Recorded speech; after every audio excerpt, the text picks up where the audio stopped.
Јас сум Кристина Атовска, како што веќе можете да забележите со мене во студиото и мојата гостинка Јана Белчева од Шанса за Центар. Добро утро, добре дојдовте во студиото на Утрински Добро брифинг. утро, ви благодарам на поканата.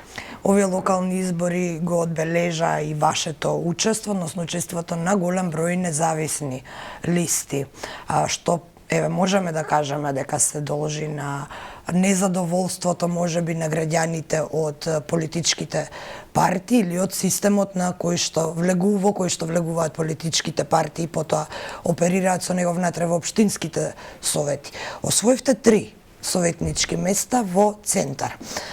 Слична е состојбата, има и во други градови и општини. Во Скопје, во градот Скопје 2 советнички места. Еве да споменеме општини како Босилково и уште некој кој што добија по 1 советник, граѓански активист. Што значи ова за идното функционирање на општините? Што може да се направи или контролира со 3-2-1 советничко место? Да. Мислам дека појавувањето на толку независни листи овој пат навистина ги одбележа локалните избори и покажа дека политиките што ги носат големите партии во локалните совети и на нивните градоначалнички места не баш ги слушнале барањата на граѓаните. Овие независни листи сите произлегоа од претходни граѓански иницијативи, од активисти, од здруженија на граѓани кои за конкретна област се насочиле да се борат, но повеќето од нив сватиле дека во институционалната борба не е доволна за да може да се направат промените. Сега ќе се прави и институционален притисок за да се реализираат и претходно ние поставени барања. Еве јас ке зборувам и за Центар, ама малку да кажем и за оние кои не се тука во студиото. Мислам дека ние во Центар имавме низа на проблеми со кои се соочувавме. Јас во текот на моето иминато 4-годишно работење во Советот ја алармирав јавноста и клучната работа ми се чини дека на сите независни сега ќе биде да ги направат процесите на донесување на одлуки во Советот транспарентни и отворени. Само на тој начин граѓаните ќе знаат дали одлуките кои таму се донесуваат се во нивен интерес или не. Дали секоја одлука која поминува во Советот навистина има влијание врз поголемиот квалитет на живот и врз достоинството на секој обичен човек, или се таму одлуките направени за да могат повторно ја концентрираат за малкумина или се во корист на профит само на малкумина.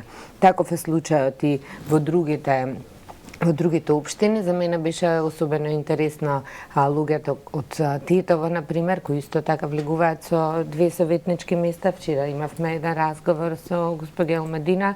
Исто, мислам, тоа е една многу добро организирана група на луѓе. Во скоро сите овие независни листи се луѓе со своја професија, луѓе кои имаат и до сега покажана своја и независност, но и професионалност во однос на пристапот на решавање на проблеми. Не се тоа само активисти, туку се и луѓе кои се докажани дека ја познаваат својата работа. Сега тие не очекуваат нешто да земат од општината, туку се приклучуваат во општините за да може да и дадат на општината, да дадат за заедницата, за да таа заедница добие поинаков квалитет.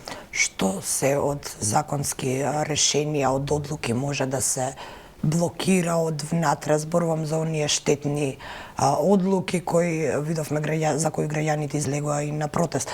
Ке имате ли можност со тројца советници да ги блокирате таквите одлуки? Гледате, ситуацијата е интересна, бидејќи во Советот, например, во општина Центар сега никој нема стабилно мнозинство. За многу работи ние ќе мора да бидеме фактор на одлучување. Ние нема да коалицираме, но ќе коалицираме само за прашања конкретни за кои сметаме дека се вредни за да се разрешат на одреден начин. Дали е тоа предлог од една или од друга партија е тотално неважно. Важно е колку е тој предлог оправдан и колку е на крај квалитетен за да навистина врати кон граѓаните, кон заедницата подобар квалитет. Она што е важно е дека градоначалникот практично е извршител на одлуките на Советот и дека мокта на општината е тоа какви одлуки поминуваат или не поминуваат на Советот. Затоа ве прашав, што е она што вие, дали вие ќе можете да блокирате штетни одлуки? Сакам да речам дека сите работи што градоначалникот понатаму треба да ги извршува, иако градоначалниците некако се глорифицираат, па дури и сами кога излегуваат на митинзи или на дебати, зборуваат во прво лице еднина, како да е тоа нивна своина, па он ќе направи ова или таа ќе направи ова, ќе направи. Не, градоначалникот може да го спроведе она за што ќе добие пас од советот. Мокта на општината е практично во советот, во представниците на граѓаните кои треба да работат во интерес на граѓаните. Она зашто ние сме се залагале и сега е квалитетни одлуки кои ќе бидат базирани на анализи, на реални податоци, на ажурни податоци кои во себе ќе имаат оправданоста и за цената на чинење за реализација, заради тоа што одлуката таму треба и да се следи по тоа каков импакт ќе има вистински, дали е таа правилна или не, или дали претходните одлуки на вистина донеле до подобар квалитет или може би се потрошени парите, а резултатот го нема. Од искуството сега што го имам од претходните 4 години, јас многу често се бунев заради тоа што образложенијата на одлуките или не достига или беа многу површни и паушални. На тој начин никој не може да лесно и со, не знам, чиста совест да дигне два прста и да рече дека се согласува таква одлука да биде донесена. Но сега она што ќе инсистираме на одлуки кои ќе бидат навистина базирани на сериозни образложенија и на импакт анализа од она до сега како се работело, дали има некаков резултат или не. Важно е да се каже дека политичките партии сега се надевам дека ја примија пораката. Овие пробивот на независните листи и нивната важност. Дека ја примиле, па сега ќе видиме. Да, ако ја примиле пораката, тогаш треба да знае дека една нереспонзивност која има кон барањата на граѓаните, едно игнорирање на граѓанските иницијативи и на граѓанските барања, една незаконитост која ја толерира и ја легализира, сега не би смееле да си дозвола да продолжи. Зошто продолжи таа пракса и во претходниве 4 години? Па таа ја гледаме и ден денеска дека продолжува. Билче, да се вратиме на прашањето со кое вие го отворивте разговорот, тоа е прашањето за транспарентност. И претходно бевте внатре во Советот и тоа на лидерското место во Советот на Општина Центар, одвнатре ги знаете, работите и точно како функционираат. Во меѓувреме донесе владата и одлука со која што им наложи на сите општини да станат транспарентни и да објават сето тоа. Каква е сега состојбата, бидејќи гледам дека ја следите состојбата кога е транспарентноста во прашање? Се отворија ли општините или се уште све се крие? Па сега не можам да кажам дека се крие, еве да зборувам за Општина Центар, мислам дека сериозен исчекор се направи во однос на урбанистичкото планирање и сите урбанистички планови и оние кои се во фаза на донесување и оние кои се веќе донесени се објавени на веб страната, што мислам дека е еден транспарентен и позитивен процес.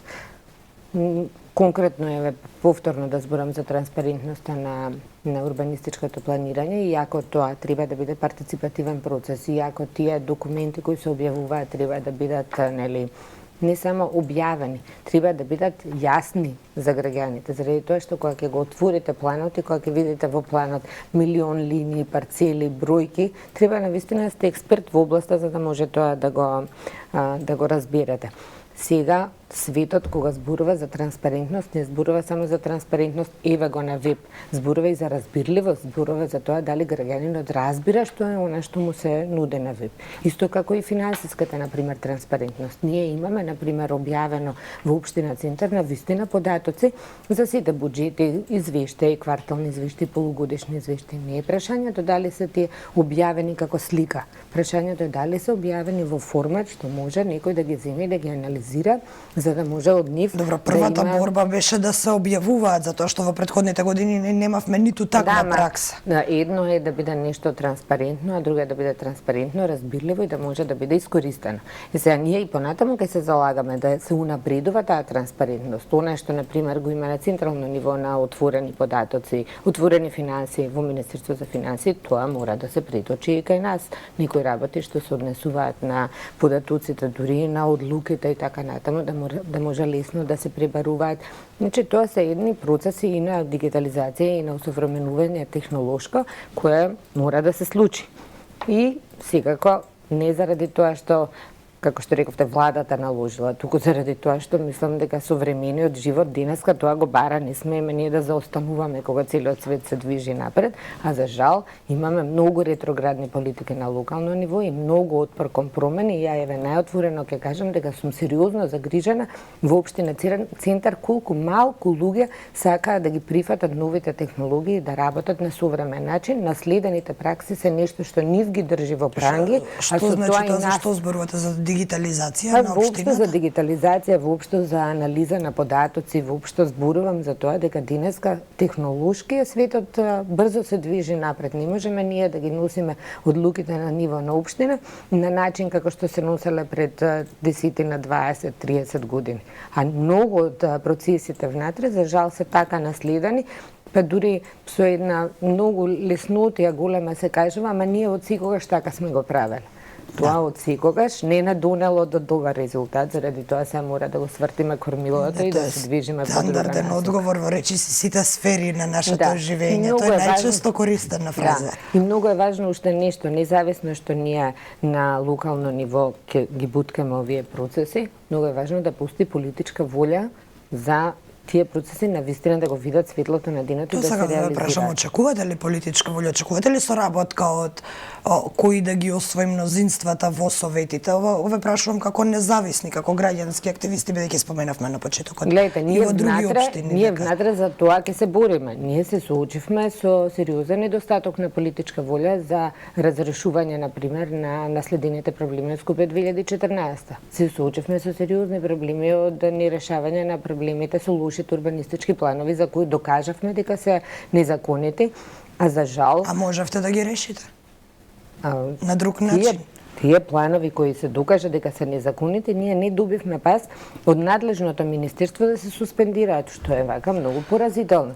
Или со проблемите со дивоградбите. Дивоградбите се чирови во просторот. Тие го искористуваат просторот како необновлив ресурс еднаш за секогаш со нешто што таму не припаѓа и влијае на целата околина. За жал нема политичка волја ниту за справување со дивоградбите. Сега мислам дека пораката ако е пратена, тогаш мора да се изнајде волја и да се почне да се решаваат проблемите кои на сите ни сметаат. Нелагодноста на живењето во нашиот град или во нашиот центар се должни лоши одлуки. Тие не се случајни нелагодности. Се е тоа поврзано со нешто што претходно било одлучено да биде вака или онака, или е направено незаконски, а е несанкционирано. Можеше ли да се избегне мораториумот, да се пристапи кон менување на ДУП-от и на крај да добиеме решенија со кои што граѓаните ќе бидат задоволни на долг рок, а не привремено задоволни, бидејќи на почетокот оној мораториум кога го стави градоначалникот на Центар и беше добро прифатен од граѓаните, не знаејќи што потоа ќе се случува и кога ќе се тргне, какво све незадоволство ќе излезе. Па јас си уште мислам дека многу луѓе препознаат дека тоа е единствениот инструмент што во моментот постоеше да се запре лошата пракса која претходно беше во сила, да се изведуваат, односно да се реализираат планови кои не даваат квалитет. И мораториумот мораше да се случи за да се направи квалитативна евалуација на плановите и да се покаже кои се недостатоците во претходните планови. Кога се направи тоа, за жал, Уставниот суд се појави да ги штити приватните наместо јавните интереси, што по мене е многу сериозен, да речем, факт.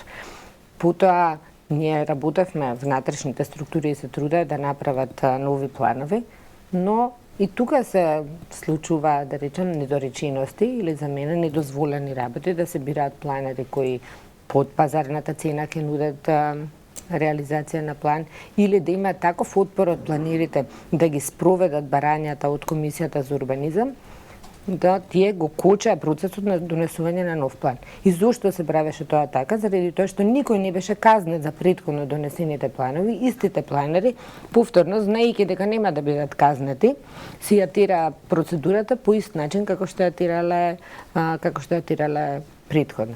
Мислам дека мора да се вратиме на законитоста на работење. Не е само дали имаме закони, туку дали законите се почитуваат и имплементираат.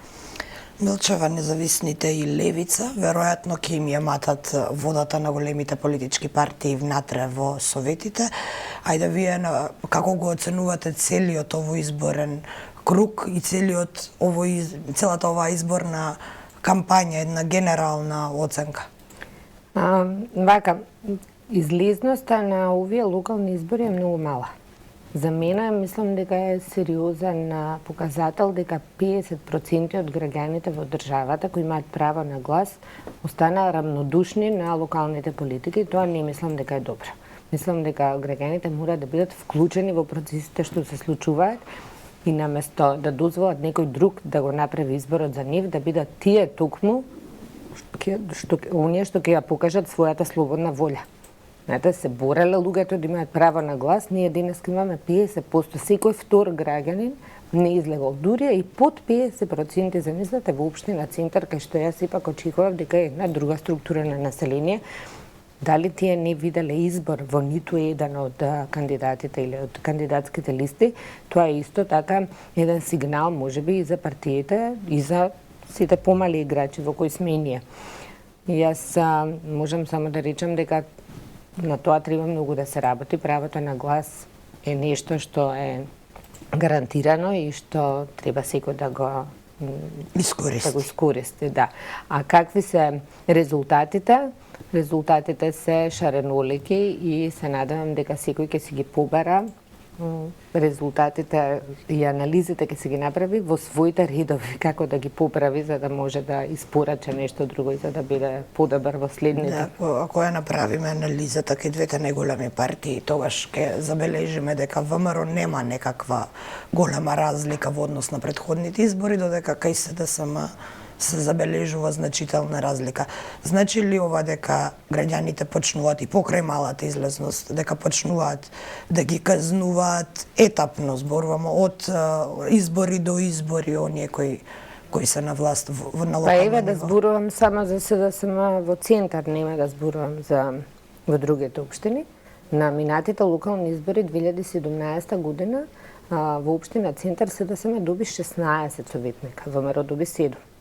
На овие СДСМ има само 9, значи 8 советника помалку, што е сериозен сигнал дека политиката што СДСМ ја водела во општина Центар мора да се промени и дека мора да има поинаков начин на водење на локалните проблеми и прашања. Во голем дел од општините не чека втор круг. Дали вашите гласачи ќе се прелеат на една од другиве партии, односно опциите кои се во игра? Ќе имате ли активности, дали ќе ги повикате или ќе поддржите некоја страна или сепак ќе помине ова изборна кампања за вториот круг тив кои ќе ги оставите? Така, за нас изборите завршија. Ние влеговме во Советот со одреден број на советници и со првиот круг граѓаните кои во нас препознаа сила и препознаа вистинска шанса за Центар, го изразија слободно својот глас. Мислам дека ние имаме слободоумни гласачи на кои ја никако не би дозволила да им сугерирам дека треба својот глас да го дадат на едната или на другата страна. Очекувам дека тие го направиле правиот избор во првиот круг и дека знаат за нив што е прав избор и во вториот круг. И сосема за крај, имавте вие и приговори за ДИК, требаше да ви достават и увид, ви го доставија тоа како заврши таа сага? Не доставија на крај, морам да речам дека дигнавме раце од можната соработка со ДИК. Процесот на вистина беше со многу препреки, ама го истрчавме на крај. Јана Белчева од Шанса за Центар, сега и советничка во општина Центар, како што кажавме, тој дел од изборите е завршен. Благодарам што дојдовте денеска во студиото на Утрински брифинг, а се надевам дека и останатите независни кои влегоа во советите во сите други општини, освен во Центар, ќе имаме шанса да ги видиме овде во студиото. Благодарам уште еднаш. Благодарам.